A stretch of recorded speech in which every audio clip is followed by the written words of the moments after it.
I just can't wait to shit my pants. Pull it out and rub it all over your face. Yeah. So, the lighting is poor and your mum is a whore. And yes, it's time for some Game Boy Advance on the pink DS, which doesn't look pink in this camera light, or this light being absorbed by the camera. But anyway, yes, Street Fighter Alpha 3 for the Game Boy Advance. This is what I'm slotting in. It's a game I've done a video on before, and fucking kind of forgot to upload it. So yeah, so I didn't forget to upload it, I just kind of inadvertently deleted it. So we'll start the Game Boy Advance game. Give it a bit of volume, gotta have a bit of volume. And I'm drinking some tea. Tea's trying to creep into shot there, look. Yes. So yeah, Street Fighter Alpha 3. Played this on the PlayStation, used to love it on the PlayStation, awesome game. Seems like there's some more, like more modes than what I remember the PlayStation version having, but this isn't a good version of the game, let's get that clear. You see, the problem is always that if you play Street Fighter on a console, I suppose it does have 6 buttons, but you need a decent control pad, or if you're into the arcade experience, a decent arcade stick. But for me, there's just something about playing games like this on a handheld. It just seems really claustrophobic, and you could play this game on the Game Boy player for the Nintendo GameCube if you're that way inclined. It does support Game Boy Advance games, obviously, that's what it was mainly engineered to do.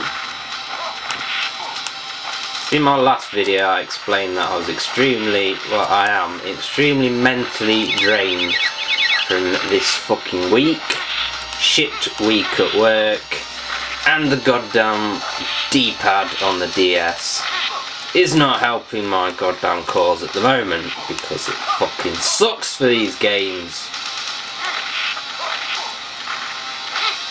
And so does the Game Boy Advance D-pad as well, to be honest, so it's not really that relevant what you play it on. Apart from the fact that the vanilla Game Boy Advance did not have a backlight.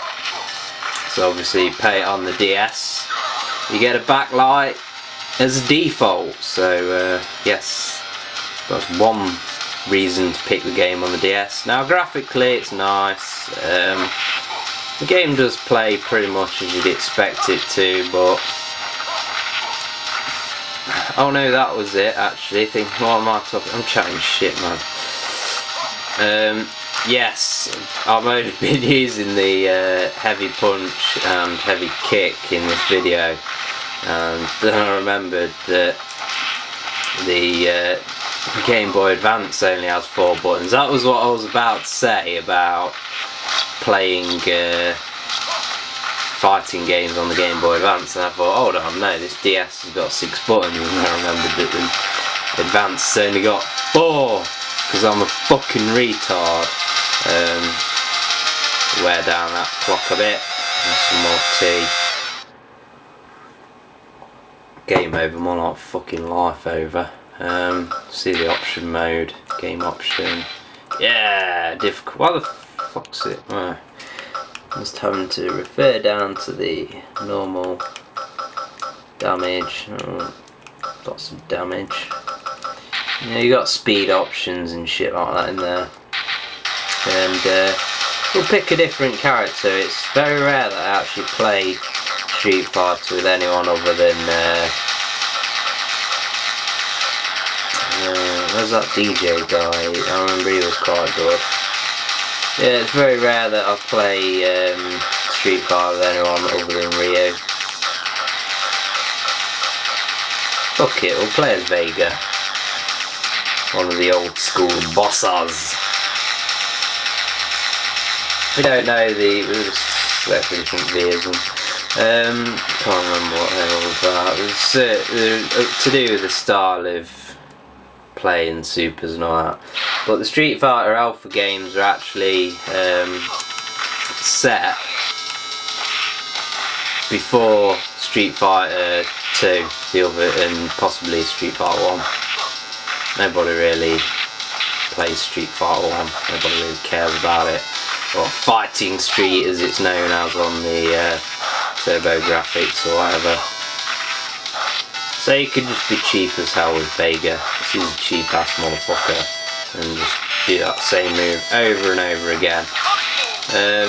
Sound is pretty nice for well, it's not bad, should I say, for a Game Boy Advance game. It's certainly not ear-splittingly offensive, so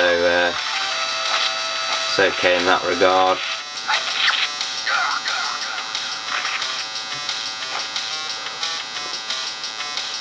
Just drink some more tea.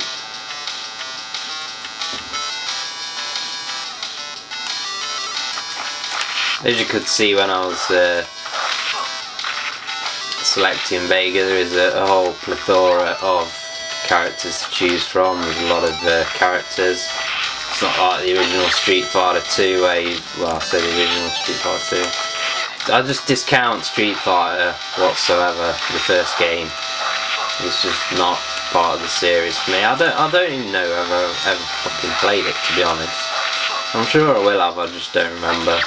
I remember seeing an arcade machine for it once, and I was like, what, there's actually a Street Fighter 1? I just thought they called it Street Fighter 2 because it sounded cool.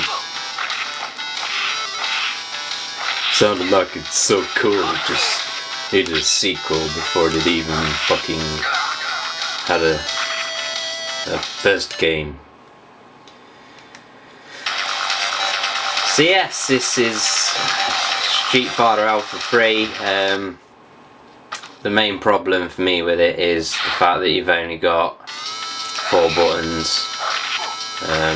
Although if you play it on a DS, it's got 8 buttons if you include the start and select, but you can't use them! God damn, if only they'd have invented like a 6-button controller attachment for the Game Boy Advance, then this game would be a whole lot better. But saying that, it's certainly got to be better than them, you know, like when they ported Killer Instinct and Mortal Kombat to the original Game Boy, and you know, the original Game Boy literally had 2 buttons.